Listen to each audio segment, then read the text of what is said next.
अस्सलाम वालेकुम व्यूवर्स। आज मैं आप लोगों के लिए लेके आई हूँ दही की फ्रूट चाट, जिसके लिए मुझे ये चीज़ें चाहिए। आधा किलो दही, 1 दर्जन केले, आधा किलो अंगूर, आधा किलो सेब, 1 कप वाइट चने और 2 टेबलस्पून चाट मसाला।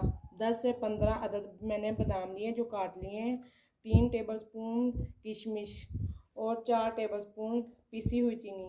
अब हम दही को अच्छी तरह से फेंट लेते हैं। ये देखें, मैंने दही अच्छी तरह से फेंट ली है।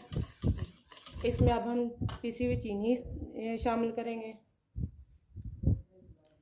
और चाट मसाला शामिल करेंगे और इसे अच्छी तरह से मिक्स करेंगे हम। मैंने अच्छी तरह से मिक्स कर लिया है। अब ये सारी चीज़ें इसमें शामिल करेंगे। केला,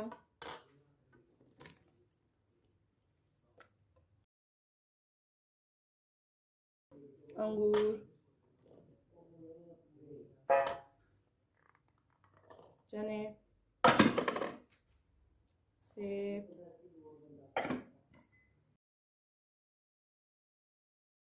बादाम, किशमिश। अब अच्छी तरह हम इसे मिक्स करेंगे।